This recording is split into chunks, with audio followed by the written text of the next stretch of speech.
Imagine estar de costas para o maior exército da história, e na sua frente um mar sem fim, sem barco, sem ponte, sem saída, 2 milhões de pessoas presas entre a morte e as águas. O que você faria? O que qualquer ser humano faria nesse momento? Hoje você vai reviver um dos eventos mais extraordinários já registrados na história da humanidade. Mas antes de chegarmos ao momento em que as águas se abriram, eu preciso te contar o que aconteceu nos bastidores dessa história.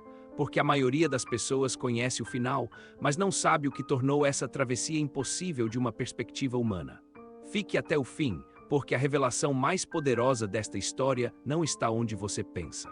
Para entender o peso daquele momento, precisamos voltar um pouco no tempo.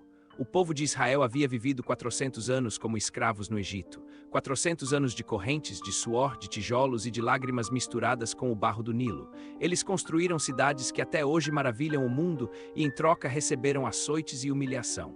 Mas Deus havia ouvido o clamor daquele povo.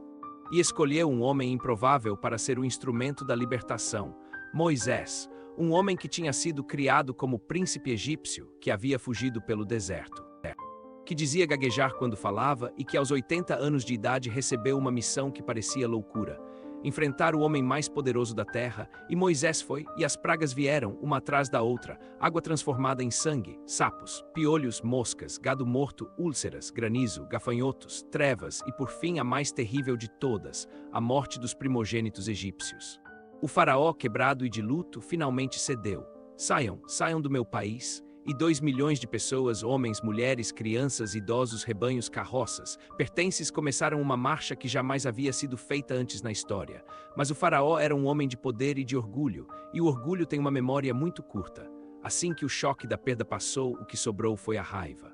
E a raiva gritou dentro dele: como eu deixei minha mão de obra ir embora, como eu me curvei diante de um escravo. Então ele mandou reunir seu exército. 600 carruagens de guerra, os melhores soldados do mundo antigo, armados até os dentes. Prontos para perseguir um povo a pé, carregando crianças, arrastando animais, marchando sob o sol escaldante do deserto. Era uma corrida que os israelitas jamais poderiam vencer, e então chegou aquele momento que toda pessoa de fé conhece muito bem, quando você faz a coisa certa, quando você obedece, quando você dá o passo da coragem. E aí, em vez de as coisas melhorarem, elas pioram de um jeito que você não esperava. O povo de Israel parou na beira do Mar Vermelho. À frente, as águas profundas e escuras. Atrás, a poeira levantada pelas rodas de 600 carruagens. E de dentro da multidão começaram a surgir as vozes. Você sabe quais vozes são essas? São as mesmas vozes que aparecem dentro da sua cabeça quando tudo parece desmoronar. Não tinha túmulos no Egito que você nos trouxe para morrer no deserto. Esse era o grito do povo. Raiva, medo, desespero. Era melhor servirmos aos egípcios do que morrermos aqui. E olha, não os culpe, porque humanamente falando eles estavam certos. A situação era impossível. Não havia saída lógica, não havia plano B. E é aqui que Moisés diz uma das frases mais poderosas de toda a Bíblia. Uma frase que, se você gravar no seu coração hoje, vai mudar a forma como você enfrenta as paredes da sua vida. Ele olhou para o povo aterrorizado, olhou para o mar na frente, ouviu o trovão das carruagens atrás, e disse com uma calma que só vem de um lugar muito profundo: não temais, ficai firmes e vereis a salvação que o Senhor fará em favor de vós hoje. Porque os egípcios que vedes hoje, nunca mais os tornareis a ver. O Senhor pelejará por vós e vós estareis quietos. O Senhor pelejará por vós e vós estareis quietos. Às vezes a maior batalha que você vai travar na sua vida é a batalha de ficar quieto, de não fugir, de não capitular, de não voltar atrás. De ficar de pé quando tudo manda você sentar no chão e desistir. Mas Deus tinha uma resposta diferente para Moisés, e ela é surpreendente, porque Deus não disse: tudo bem, Moisés, agora fique parado que eu faço tudo. Não, Deus disse: porque clamas a mim, dize aos filhos de Israel que marchem. Marche, avance, mova-se em direção ao impossível. A hora de orar já passou, agora é hora de agir pela fé. E então aconteceu algo que a maioria das pessoas não percebe quando ouve essa história. Antes do mar se abrir, Deus fez outra coisa. A coluna de nuvem que guiava o povo durante o dia, aquela presença visível e misteriosa que os conduzia pelo deserto, mudou de posição. Ela que estava à frente do povo se moveu e foi para trás, entre o povo de Israel e o exército egípcio. E do lado dos egípcios ela era escuridão, do lado dos israelitas era luz, o mesmo fenômeno, 2 efeitos completamente opostos. O que para um era trevas, para o outro era claridade. Isso durou a noite toda. Deus criou um escudo invisível. Os egípcios não conseguiam avançar. E então Moisés estendeu a mão sobre o mar, e o Senhor fez soprar um forte vento leste durante toda aquela noite, e as águas se dividiram. Pensa bem no que estava acontecendo. Não foi uma calmaria, não foi uma maré baixa. As águas se dividiram e formaram muros de água à direita e à esquerda. O fundo do mar se revelou como chão seco. 2 milhões de pessoas atravessaram o mar a pé, com crianças no colo, com idosos, com animais, com carroças, em terra seca no meio do mar. Tenta visualizar isso. Você está caminhando, à sua direita uma parede de água que pode ter chegado a dezenas de metros de altura. À sua esquerda o mesmo. A lua refletindo naquelas superfícies impossíveis. O som surdo da água contida ali por um poder que não é humano. O vento ainda soprando. As crianças talvez tocando nas paredes de água com curiosidade.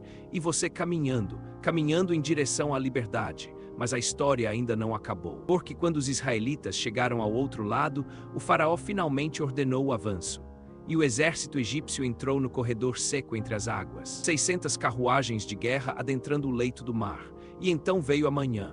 E com ela, uma intervenção divina que paralisou o exército mais poderoso da terra. As rodas das carruagens começaram a travar, os cavalos se desorientaram, o pânico tomou conta das fileiras, e os próprios soldados gritaram: "Fujamos de diante de Israel, porque o Senhor peleja por eles contra nós." Tarde demais. Moisés estendeu novamente a mão sobre o mar, e as águas voltaram, não lentamente, não suavemente. As águas voltaram com toda a sua força, e cobriram as carruagens, e cobriram os cavaleiros, e cobriram todo o exército do faraó que havia entrado atrás deles no mar. Não escapou nenhum deles. E aqui está a revelação que eu prometi no começo do vídeo, a que mais me arrepia. Quando os israelitas viram o poder de Deus manifestado naquele dia, quando viram os egípcios mortos na praia, a Bíblia diz uma coisa muito específica. Diz que o povo temeu ao Senhor e creu em Deus e em Moisés, seu servo. Percebe? Depois de todas as pragas, depois de ver a coluna de nuvem, depois de ver o mar se dividir, depois de atravessar com os próprios pés. Foi só quando chegaram ao outro lado e viram os egípcios mortos que eles creram de verdade. Porque a fé completa muitas vezes só se firma quando você já está do outro lado, quando você já atravessou, quando você olha para trás e vê que sobreviveu ao impossível. E então Moisés e todo o povo entoaram um cântico de vitória, de gratidão, de adoração.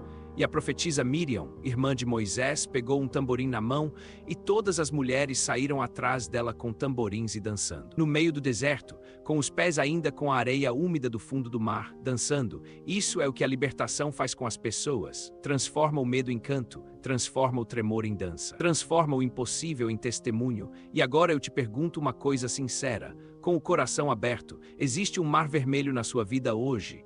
Uma situação que parece não ter saída, onde de um lado está o exército da dificuldade e do outro o mar do impossível, uma doença que não tem cura aos olhos da medicina, uma dívida que não cabe no seu salário, um relacionamento que parece estar afundando, uma porta que não abre por mais que você bata. A mensagem da travessia do Mar Vermelho não é que Deus vai sempre fazer o espetacular, o cinematográfico, o milagroso óbvio. A mensagem é mais profunda do que isso. É que Deus conhece o caminho onde não existe caminho. É que o vento que Ele manda pode mudar tudo em uma noite. É que às vezes o milagre começa quando você para de olhar para o exército atrás e começa a marchar em direção à água. Moisés não sabia o que ia acontecer quando estendeu a mão. Ele simplesmente obedeceu. E as águas se abriram, não antes, no exato momento do passo de fé. Você está sendo convidado hoje a estender a sua mão sobre o seu mar. Não porque você tem toda a segurança do que vai acontecer, mas porque você confia em quem controla as águas. E se essa história tocou o seu coração hoje, se ela te lembrou de algo que você precisa enfrentar com mais fé, deixa aqui nos comentários a sua travessia. Escreve "Eu vou atravessar" e me conta qual é o seu mar vermelho. Eu lerei cada comentário, porque todo testemunho merece ser celebrado. Se este canal tem sido um rio de palavra e de história para você, inscreve-se agora e ativa o sino de notificações, porque toda semana tem uma história como essa esperando por você. E compartilha este vídeo com alguém que está preso na beira de um mar hoje. Talvez seja exatamente o que essa pessoa precisa ouvir. Que o Deus que abriu o Mar Vermelho abra também os caminhos da sua vida. Até o próximo vídeo.